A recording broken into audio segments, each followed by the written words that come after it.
शास्त्र क्या है? पठित पाठ के आधार पर स्पष्ट करें। उत्तर, शास्त्र का अर्थ ज्ञान का शासक या निर्देशक तंत्र है। मनुष्यों के कर्तव्य और अकर्तव्य विषयों की वह शिक्षा देता है।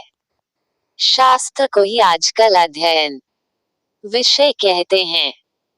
पश्चिमी देशों में शास्त्र को अनुशासन कहा जाता है। सांसारिक विषयों में अनुरक्ति अथवा विरक्ति, नित्य मानव रचित कृतियों के द्वारा मानव को जो उपदेश दिया जाता है उसे शास्त्र कहा जाता है। शास्त्र नित्य वेदरूप या मानव रचित ऋषियों आदि द्वारा प्रणीत होता है। 2. वेदांग शास्त्र कितने और कौन कौन हैं? इनके क्या उद्देश्य हैं? उत्तर, वेदांग शास्त्र 6 हैं। वे शिक्षा, कल्प, व्याकरण, निरुक्त, छंद और ज्योतिष हैं। शिक्षा उच्चारण प्रक्रिया का ज्ञान कराती है। कल्प सूत्रात्मक कर्मकांड ग्रंथ है। व्याकरण वर्ण, शब्द, वाक्य आदि का अध्ययन कराता है। निरुक्त का कार्य वेद के अर्थ का बोध कराना है। छंद सूत्र ग्रंथ है। ज्योतिष वेदांग ज्योतिष ग्रंथ है। 2.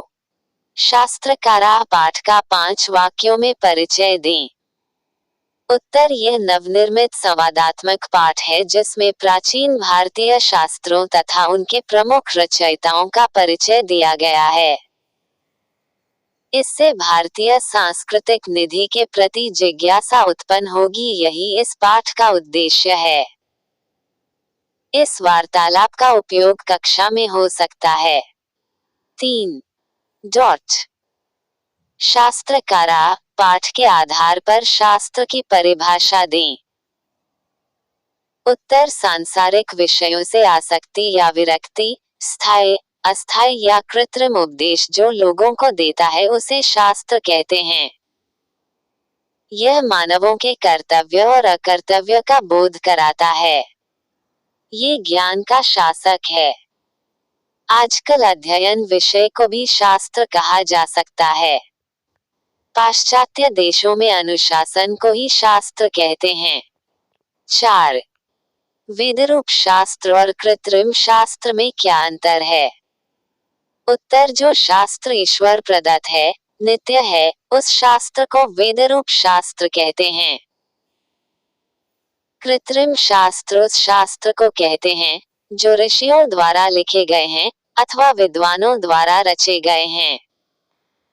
वेद वेदरूप शास्त्र का उदाहरण है तथा रामायण कृत्रिम शास्त्र का उदाहरण है। 5. वेद के अंगों तथा उसके प्रवर्तकों के नाम लिखें। उत्तर, वेद के 6 अंग हैं: आई शिक्षा, ई कल्प, ई व्याकरण, एव निरुक्त, वी छंद और वी ज्योतिष। शिक्षा अंग उच्चारण प्रक्रिया का बोध कराता है। इसके प्रवर्तक पाणिनि हैं। कल्प अंग में सूत्रात्मक कर्मकांड ग्रंथ है जिसके प्रवर्तक बौधायन, भारद्वाज, गौतम, वशिष्ठ आदि ऋषि हैं। व्याकरण अंग के प्रवर्तक पाणिनि हैं। निरुक्त वेद अर्थ का बोध कराता है। इसके प्रवर्तक यास्क हैं। छंद अंग सूत्र ग्रंथ है जिसके प्रवर्तक पिंगल हैं तथा ज्योतिष अंग के प्रवर्तक लगधर ऋषि हैं। 6. भारतीय दर्शन शास्त्रों तथा उनके प्रवर्तकों की चर्चा करें। उत्तर, भारत दर्शन शास्त्र 6 हैं। सांख्य दर्शन के प्रवर्तक कपिल, योग दर्शन के प्रवर्तक पतंजलि, न्याय दर्शन के प्रवर्तक गौतम, वैशेषिक दर्शन के प्रवर्तक कणाद, मीमांसा दर्शन के प्रवर्तक जैमिनी तथा वेदांत दर्शन के प्रवर्तक बद्रायन ऋषि हैं। 7. प्राचीन भारतीय वैज्ञानिकों एवं उनके द्वारा रचित पुस्तकों का वर्णन करें। उत्तर, प्राचीन भारत में अनेक वैज्ञानिक ऋषि थे जिन्होंने विज्ञान संबंधी रचनाएं लिखी। आयुर्वेद शास्त्र में चरक रचित चरक संहिता एवं सुश्रुत रचित सुश्रुत संहिता अति प्रसिद्ध है। इनमें रसायन विज्ञान और भौतिक विज्ञान का भी वर्णन है। आर्यभट्ट का ग्रंथ आर्यभट्टयम अति प्रसिद्ध है, जिसमें खगोल विज्ञान एवं गणित शास्त्र की विस्तृत व्याख्या है। वराहमिहिर रचित बृहद संहिता एक विशाल ग्रंथ है, जिसमें अनेक विषयों का वर्णन है।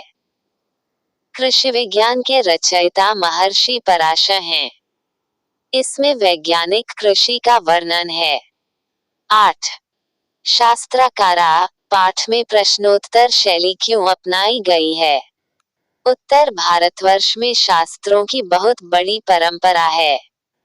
मनोरंजन के लिए शास्त्रकारा पाठ में प्रश्नोत्तर शैली अपनाई गई है। 9. शास्त्रकारा पाठ में शास्त्रों में प्रवर्तकों का वर्णन क्यों है? उत्तर भारत प्राचीन काल में ज्ञान के क्षेत्र में आगे था। विज्ञान दर्शन के क्षेत्र में यह विश्व को ज्ञान देता था। प्राचीन शास्त्र मात्र पूजा एवं कर्मकांड तक ही सीमित नहीं था। इसलिए शास्त्रकारा पाठ में प्राचीन शास्त्रों एवं उनके प्रवर्तकों का वर्णन है। 10.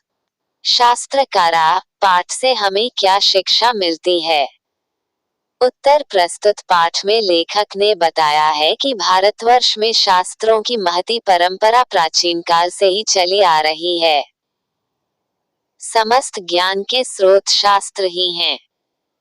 शास्त्र के प्रवर्तक शास्त्रों के माध्यम से सद्गुणों को ग्रहण करने के लिए हमें प्रेरित करते हैं। इससे हम अच्छे संस्कार और यश प्राप्त करते हैं। प्रश्नोत्तर शैली के कारण हमारा मनोरंजन भी होता है।